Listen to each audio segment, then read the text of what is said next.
Hello বন্ধুরা, তোমরা কেমন আছো? আশা করি তোমরা ভালো আছো, সুস্থ আছো। আমরা ভালো আছি, সুস্থ আছি। সকলের সুস্থতা কামনা করে আমি আমার পার্ট 2 ভিডিওটি নিয়ে চলে এলাম। প্রথম পর্বে ভিডিওতে আমি পুরো ভিডিওটি দেখাতে পারিনি, কারণ ভিডিওটি অনেক বড় হয়ে গেছিলো। তাই পার্ট 2 ভিডিও নিয়ে চলে এলাম। তা তোমরা দেখতে থাকো। আমি পার্ট 2 শুরু করছি। খাওয়া দাওয়ার পর্ব সেরে আমি যখন প্রথম সবার আগে উঠেছিলাম, তখন আমাদের তো একটাই মোবাইল ছিল, কারণ আর মোবাইলগুলো সব সুইচ অফ হয়ে গেছিলো, তাতে চার্জ ছিল না। তাই একটা মোবাইল দিয়ে আমি একটু ভিডিও করার চেষ্টা করছিলাম তোমাদেরকে দেখানোর জন্য। কারণ আমি যদি একটু ঘুরে ঘুরে না দেখায়, অনেকে হয়তো এই জায়গায় গেছে বা অনেকে যায়নি, তাই একটু ঘুরে ঘুরে দেখানোর চেষ্টা করছিলাম। আমি খাওয়া দাওয়ার পরে আমি হাত ধুতে গেছিলাম, আমার একটা শালাও আমার সঙ্গে যাচ্ছিলো। তা আমি ভিডিওটি ঘুরে ঘুরে দেখাচ্ছি, তোমরা দেখতে থাকো, ভালোই লাগবে। কারণ পাহাড়ে তো এর আগে কোনো দিন যাওয়া হয়নি আমার, এই প্রথম জায়গায় গেছি। এই আমরা যেই পাহাড়টায় উঠেছিলাম সেটা কিন্তু অনেকটাই উঁচুতে। এই যে আমার এই শালা, সেও খাওয়া দাওয়া করে এসে সে হাত ধুতে গেল। এই জলেই কিন্তু হাত ধুতে হয়, এখানে আর জল পাওয়া যায় না। জল পেতে হলে অনেকটা দূরে যেতে হয়, তাই এই জলেই খাওয়া দাওয়া করতে হয়। আবার এই জলে হচ্ছে স্নান, এই জলে রান্না। তারপরে আমি আমার ওই শালাকে আমার এই মোবাইলটা দিয়ে তারপর আমিও গেছিলাম হাত ধুতে। এই যে জায়গাটা দেখতে পাচ্ছ তোমরা, এই জায়গাটা একটা ছোট্ট পিকনিক স্পট। এখানে খুব বেশি লোকজন তারা আসে না, অল্প লোকজনই হয়, ভিড় খুব একটা হয় না, যেহেতু অনেকটাই ভিতরে। পাহাড়টা কিন্তু অনেকটা উঁচুতে। আমরা যে জায়গাটায় গেছিলাম অনেকটা উঁচু জায়গায়, আমরা কিন্তু সেটা বুঝতে পারিনি। এই যে আমিও গেলাম এই জলে হাত ধুতে, জলটা কিন্তু কাচের মতন পরিষ্কার। এখানে যে ছেলে দুটো এসেছিলো তাদের কাছে আমরা জিজ্ঞেস করেছিলাম, যে হিন্দিতেই তারা কথা বলে, যে এখানকার খাওয়ার জল বা স্নান করার জল টল তোমরা কোথা থেকে পাও বলো। এই জল দিয়ে তারা স্নান খাওয়া দাওয়া সবই করে। খাওয়া দাওয়ার পরে আমরা বেশি সময় থাকতে পারিনি, কারণ আমাদের অনেকটা পথ আসতে হবে। তাই আমরা তাড়াতাড়ি খাওয়া দাওয়া করে গাড়িতে উঠে পড়েছিলাম। আমি অনেক ভিডিও হয়তো তোমাদেরকে দেখাতে পারিনি, যেহেতু একটাই মোবাইল, সকল সময় আমার কাছে ছিল না। তাই যেটুকু পেরেছিলাম তোমাদেরকে শেয়ার করছি। আমরা যখন গাড়ি দিয়ে বেরিয়ে পড়লাম, তখন ওখানকার যে দুটো ছেলে আমাদের সঙ্গে ছিল, তাদের সঙ্গে আমরা আবার রাস্তায় দেখা করলাম। তাদেরকে টাটাও দিলাম, তাদের সঙ্গে আবার কথা বললাম। তা আমাদের খাবার যা দু একটা জিনিস বেশি ছিল, তাদেরকে আবার দিয়ে চলে এসেছিলাম। এই পাহাড় আমরা যখন সকালবেলা যাচ্ছিলাম তখন ভালো করে দেখাও যাচ্ছিল না, কুয়াশায় ভরা ছিল। আসার সময় আমি যেটুকু পেরেছি তোমাদেরকে দেখানোর চেষ্টা করছি, কারণ একটাই মোবাইল। আমাদের গাড়িতে ওঠার পরে কিছু সময় পরেই আমাদের অনেকে ঘুমিয়ে পড়েছিল। তা আমি বসে বসে যেটুকু পাচ্ছিলাম একটু দেখানোর চেষ্টা করছিলাম। যেহেতু মাঝখানে বসেছিলাম গাড়ির, তাই হয়তো ভালো করে ভিডিও করতে পারিনি। তাও বলবো তোমরা একটু দেখতে থাকো। এখানে হচ্ছে পুরো জঙ্গল, চারিদিকে জঙ্গল, শাল গাছ, বেশিরভাগই শাল গাছে ভরা, আর লাল মাটি। আমরা সরু রাস্তা দিয়ে পাহাড়ের পথ দিয়ে নেমে আসছিলাম। সেই সময় একটু ভয়ও লাগছিল যে কী ব্যাপার, কিছু আসে কি না। আস্তে আস্তে আস্তে আস্তে আমরা পাহাড়ের থেকে নেমে আসছিলাম। দেখো চারিদিকে শুধু পাহাড় আর শুধু শাল গাছে ভরা, দারুণ লাগছিল পরিবেশটা।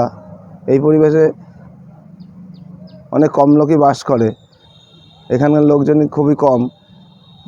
2-1 কিলোমিটার পরে গিয়ে হয়তো 2-4টে বাড়ি, তারপর আবার ফাঁকা। অনেকটাই ভিতরে আমরা গেছিলাম।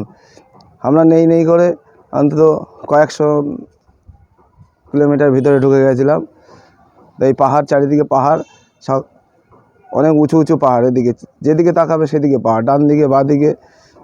এবার আমি তো ভিডিও করছিলাম, করতে করতে মাঝে মধ্যে আমারও একটু ঘুম ঘুম পাচ্ছিল। তাও চেষ্টা করছিলাম যে এখানে এই প্রথমবার গেছি, যদি ঘুমিয়ে পড়ি তাহলে তো এগুলো আর আমিও দেখতে পারবো না বা তোমাদেরকেও আর দেখাতে পারবো না। তাই যতটা পারলাম একটু তোমাদের সামনে শেয়ার করার চেষ্টা করছি। আমরা যে জায়গাটায় গেছিলাম তার নাম হচ্ছে ব্রহ্মকুণ্ড। এটা হচ্ছে উড়িষ্যার মধ্যেই পড়ে। এখানে কোনো দোকানপাট বা হোটেল কাছাকাছি খুব একটা নেই। হোটেল তো আমার চোখেই পড়েনি, ছোট দু একটা দোকান আছে, তাও অনেকটা দূরে। এখানে যোগাযোগ ব্যবস্থা খুবই খারাপ। এখানে যদি কেউ একবার হারিয়ে যায় তাকে সহজে খুঁজে পাওয়া খুবই মুশকিল, কারণ এখানে নেটওয়ার্ক খুব কম, নেটওয়ার্ক একদম পাওয়া যায় না। তাই এই একটা মোবাইল আমাদের কাছে ছিল, সে চার্জ দিতে পারিনি আমরা অন্য মোবাইলে। আমাদের কাছে একটা মোবাইল যেহেতু ছিল, ওইটার উপরেই আমরা এইটুক ভিডিও করেছি বা তোমাদেরকে দেখাতে পারছি যে চারিদিকে শুধু জঙ্গল আর পাহাড়। এমনি সুন্দর লাগবে, অনেকটা ভিতরে যেতে হয়। তো কথা বলতে বলতে আমাদের সব শালারা সব ঘুমিয়ে পড়েছিল। হঠাৎ করে একটা গ্রামের মধ্যে আমরা ঢুকে পড়লাম, অল্প কিছু বাড়ি ছিল। তারপরে দেখা গেল কি একটা গাড়ির সামনে একটা কী যেন হঠাৎ করে কি চলে আসলো, আমি সেটা দেখতে পাইনি, আমারও ঘুম পেয়ে গেছিলো। তারপরে ড্রাইভার দেখলাম আবার আস্তে আস্তে আস্তে আস্তে গাড়িটা চালিয়ে নিয়ে চলে আসলো, সেটা তোমরা দেখতে পারবে। এই যে কিছু কয়েকটা বাড়ি, এখানকার বাড়ি কিন্তু বেশিরভাগই সব কিন্তু ওই শাল কাঠ দিয়ে তৈরি। এখানে বাঁশ খুঁটি তেমন একটা নেই, শাল কাঠ আর ওই অল্প কিছু মানে ইটের গাঁথনি বাড়ি রয়েছে, লাল ইটের।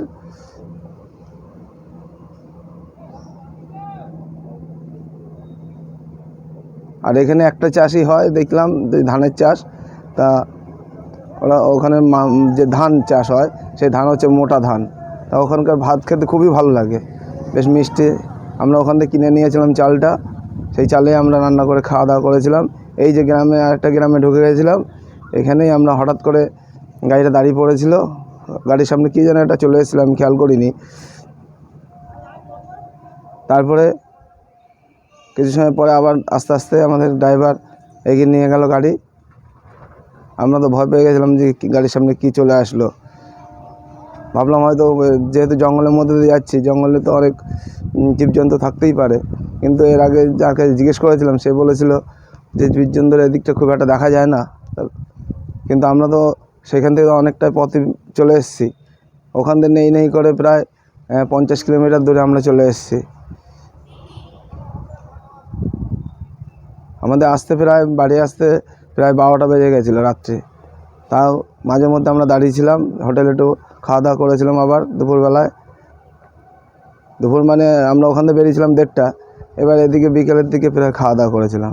এই পাহাড় দেখতে নামার পরে আমাদের যে মেন রাস্তা উঠবো সেটা অনেকটা দূরে। তা মেন রাস্তা আসার পথে আমরা কিছু কিছু জায়গায় দাঁড়িয়েছিলাম। তোমরা দেখো চারিদিকে শুধু পাহাড় আর পাহাড়, জঙ্গল আর পাহাড়। পাহাড়ের মধ্যে দিয়ে গাড়ি যখন চলছে মাঝে মধ্যে মনে হচ্ছে যেন যে কোথা দিয়ে যাচ্ছি।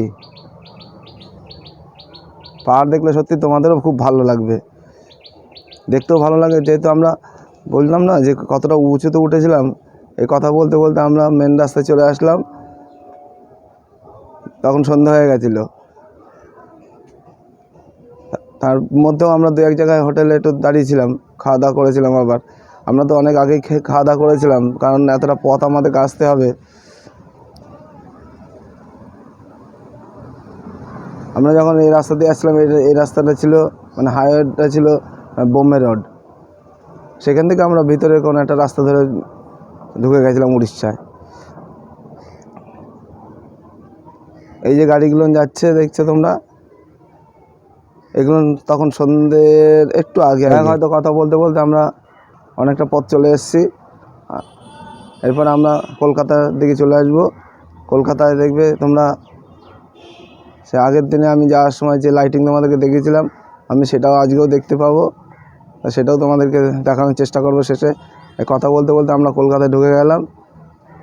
কলকাতায় আসার পরে যে লাইটগুলো দেখলাম বা আলো দেখতে পাচ্ছিলাম, প্রচুর গাড়ির আলোগুলো দেখে আমার খুবই ভালো লাগছিলো, তাই একটু ভিডিও করে নিয়েছিলাম। বেশি সময় তোমাদের দেখাতে পারিনি, কারণ আমার তো ঘুম পাচ্ছিলো মাঝে মধ্যে। কারণ এই একদিনের ট্যুর ছিল আমাদের গাড়িতে, যেদিন রাত্রে গেছে তার পরের দিনই আবার ব্যাক করেছিলাম।